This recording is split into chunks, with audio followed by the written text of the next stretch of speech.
With the reshaping of the boxing divisions being as impactful as it's been this year, it's time to look at the landscape of a brand new 154-pound weight class.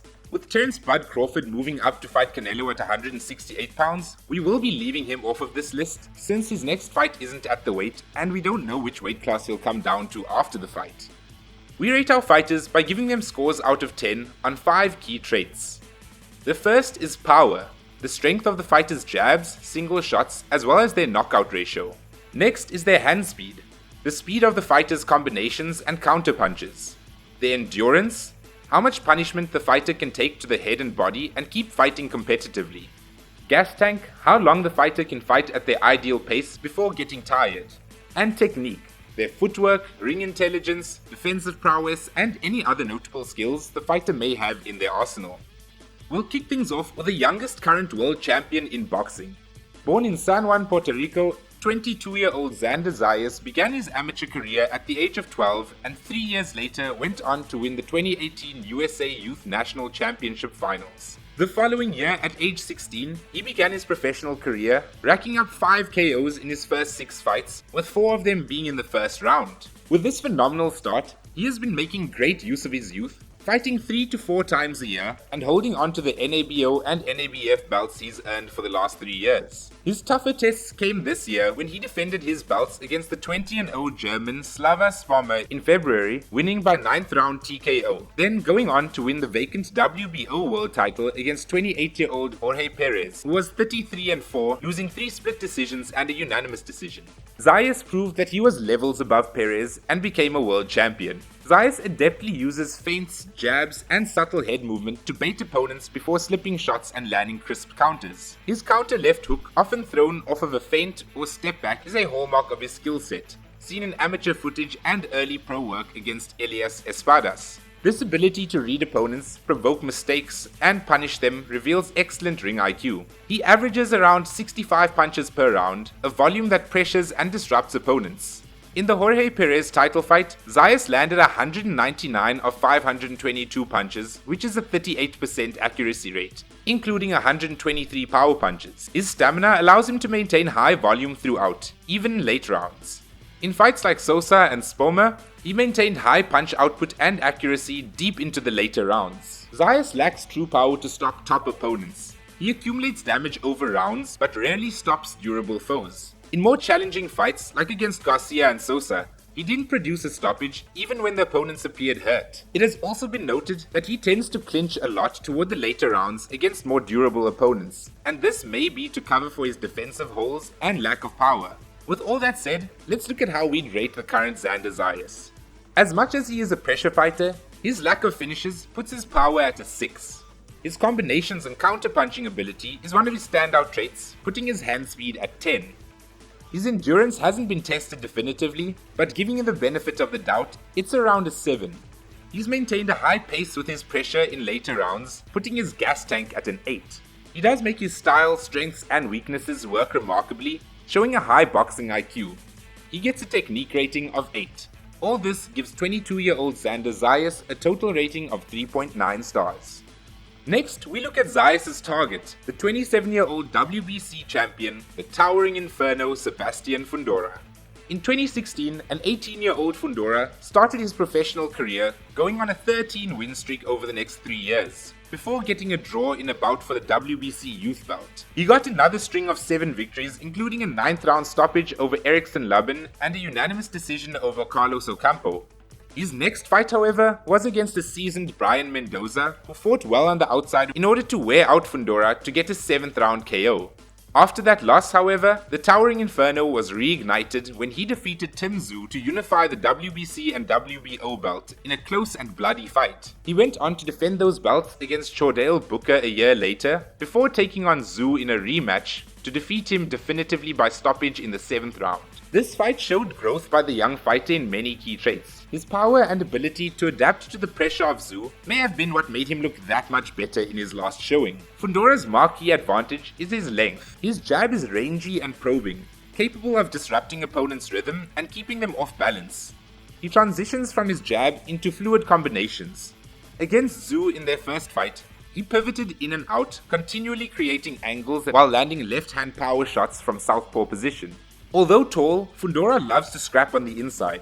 He throws high volume punches, often overwhelming opponents by sheer activity. Despite receiving heavy punishment because of his style, Fundora has shown a sturdy chin in most bouts, absorbing shots that would stagger lesser men. He also carried opponents backwards despite fatigue, thanks in part to tough conditioning and a fearless mindset. Fundora often ignores his reach, choosing to fight on the inside where his stature doesn't offer any advantage, and may even hinder his defense. His arms are too long to guard up properly on the inside, leaving his body open very often.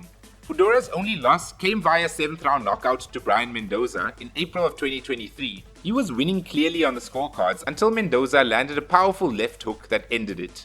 Observers pointed out his tendency to get hit too much, especially late when forward momentum leads to dropped hands. So what does this look like in terms of stats for the towering Inferno?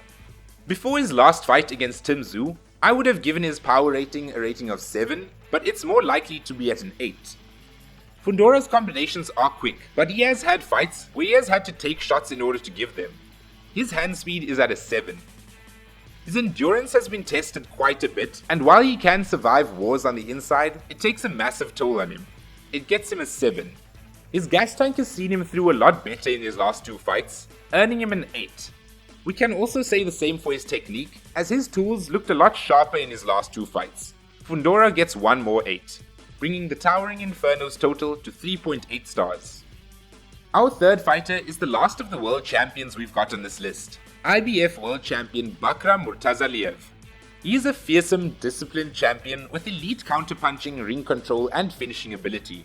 The undefeated Russian fighter has a limited amateur career spanning from 2012 to 2013 before he started his pro career at age 20. Because of his late start to the sport, Murtazaliev has gone widely unnoticed before claiming the vacant IBF world title against 33-4 Jack Culke, stopping him in the 11th round. His next fight had far more eyes on it, as he was up against former world champion Tim Tszyu. Murtazaliev put on a magnificent performance, standing in front of Tszyu, matching his aggression and dropping the former champ early in the 2nd round, again a minute later, and a 3rd time in the closing of the round. Then closed out the show early in the 3rd round, having Tim Tszyu's team throw in the towel. Murtazaliev's signature is his left hook, which was used to dismantle Tszyu. His version of a sneaky left hook, often countered off jabs or mid-combination, is used very effectively with his heavy-handed style. He blends patience with aggression, cutting the ring off, closing the distance, then trapping his opponents in corners to unleash powerful combinations. His tactical footwork and composure are standout traits. His 74% KO rate highlights his ability to end fights decisively, even doing so with a broken hand against Tszyu, reportedly fractured during sparring, demonstrating physical toughness and conditioning under adversity. Although his jab and counters are effective, his overall ring IQ hasn't fully matured. In fights like with Tim Tszyu, he leaned into power brawling rather than feinting, mixing levels, relying instead on brute accuracy and timing. Against slick technical boxers who can maintain angles and volume, Murtazaliev may struggle.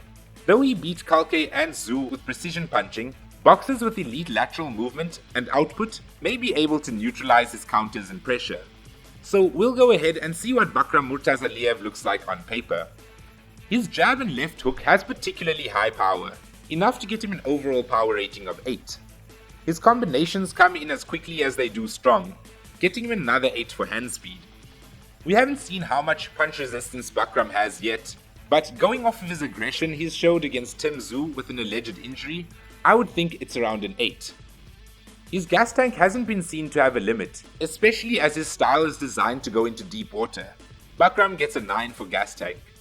With a career as short as his so far, he will need to answer more questions on what he has in his toolbox, but he gets 1 more 8 for technique. This gives Bakhram Murtazaliev an overall score of 4.1 stars. It may seem unfair to add a newcomer to the division into this list, but not when that man is Jaron Boots Ennis. Boots has just recently announced his move up from the 147-pound division due to difficulties making weight. Though Boots hadn't managed to clean up his last division, he did manage wins over big hitters like Karen Chakudzian, David Avanesyan, and Diamantis Stanionis. At 28 years old, Jaron is undefeated in 34 fights with 30 knockouts. His athleticism, boxing IQ, switch hitting skill, and power make him a feared contender at 154 and possibly middleweight down the road. Ennis effortlessly alternates between orthodox and southpaw with no drop in power, confusing opponents and varying angles of attack. This adaptability makes him unpredictable and dangerous from both stances. His footwork is frequently described as poetry in motion. He pivots, dashes, and creates angles to slip jabs and deliver counters before opponents can land cleanly. Athleticism comparable to Roy Jones Jr. also allows him to box fluidly off the back foot or press when necessary. With a KO rate hovering around 88%, Ennis combines speed with precision to overwhelm opponents. He finishes fights early, but can also break down durable opponents. There has been very little to note on the area of weaknesses of Ennis, but small details like, despite brilliant footwork, commentators noticed he occasionally struggles with cutting off the ring, particularly against elusive or defensive fighters. While slick, Ennis sometimes drops his hands mid-fight, especially when flashy or pressing aggressively, leaving himself open for counterpunches. In his fight against Lipinets, Ennis dominated with jab variety, stance switching, pressure, and finishing, with a crushing lead right hook and left uppercut in round 6. But Lipinets did land a few clean right hands early, suggesting Ennis's defense can be breached when overeager. In his fight against Karen Chakudzian, Ennis captured the IBF interim title by dominating all rounds in their first fight. In the rematch, he showed patience and resilience, switching stances and mixing up the pace, dropping the challenger and winning unanimously despite taking some risks. At times in the fight, he may have risked too much, got stunned in a couple of rounds, and seemed to lack urgency. He spent longer than necessary in the pocket and sometimes took clean shots, which may be vulnerabilities elite attackers may find useful. So how does this have him hold up in the 154-pound weight class? Only 3 opponents have made it to the final bell against Boots. His power ranks at an 8. He throws high-volume, explosive single shots and combos that are extremely effective. His hand speed is at a 9. His endurance hasn't been tested outside of the few clean shots landed by Lipinets and Chakudzian. His endurance stands at an 8. We have yet to see the point Boots slows down in a fight, leading us to believe that his gas tank is at a 9. Ennis has shown that he has a multitude of tools in the box, and he uses them with great efficiency. His technique gets a 10, putting Jaron Boots Ennis at a total rating of 4.4 stars. The final fighter on our list is likely to be Boots' next opponent, Vergil Ortiz Jr. He started his amateur career in 2010 at the age of 12, and over his 6-year amateur career came second in the 2014 USA Junior National Championships and second in the 2016 National Golden Gloves. During this time, he fought other up-and-coming young fighters like Ryan Garcia, Frank Martin, and Richardson Hitchens. Ortiz turned pro at 18 years old and racked up a tremendous 18 wins with 18 KOs in his first 5 years. In 2022, he was forced to withdraw from his March 19, 2022 DAZN headliner against Michael McKinson due to rhabdomyolysis and hospitalization. Ortiz later explained that he felt that his body was deteriorating and doctors diagnosed him with rhabdo just a few days before fight night. The fight was rescheduled for 5 months later and Ortiz delivered with another KO. This, however, would be the last fight that he would have at 147 pounds, as his sickness took so much of a toll on him that he'd had to cancel his fight for another world title and take a nearly 2-year-long sabbatical from the sport.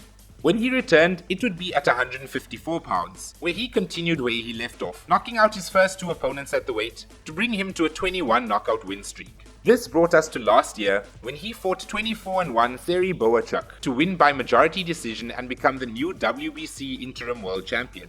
He took another big step up in his next fight, taking on former world champion Israel Madrimov, who had just come off his first loss against Terence Crawford. Ortiz was relentless and came away with a unanimous decision victory to retain his WBC interim belt. He has built a reputation for his destructive power and relentless pressure. Ortiz is one of the most powerful punchers in the welterweight and junior middleweight divisions. He doesn't just knock opponents out, he breaks them down methodically until they cannot continue. Vergil is one of the best body punchers among rising American fighters. He commits to it with both hands and doesn't abandon it when his opponents are starting to wilt. He is relentless, not giving his opponent any time to breathe. He cuts the ring off and forces opponents to trade or get trapped against the ropes. Ortiz can maintain pressure without being reckless. Despite getting buzzed briefly in the second round against Kavalauskas, he regained control by walking him down with a tight guard, feints, and heavy combinations. Ortiz's ring cutting made it difficult for the more experienced Lithuanian to find space to recover or box effectively.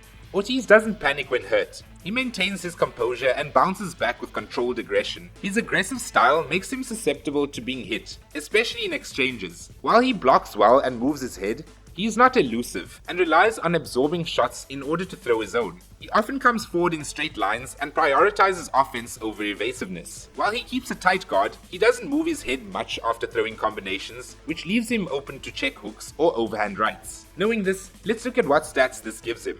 Ortiz has enough power to knock out good fighters and keep great fighters at bay. He gets a 10 for power.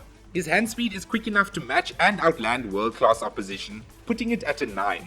With offense being his priority, he's conditioned himself to be Tonka tough. He gets a 9 for endurance. His comeback from mid and late rounds against Madrimov showed that he has a gas tank of at least an 8. And finally, his technique is effective, but we have yet to see him show more defensibility and footwork. Still, he gets an 8 for technique, landing Vergil Ortiz Jr. an overall rating of 4.4 stars. Let me know in the comments if you have any of these fighters rated differently. Also, if you're enjoying the content on this channel, please consider subscribing and leaving a like on the videos you enjoy. It helps us tremendously. Until next time.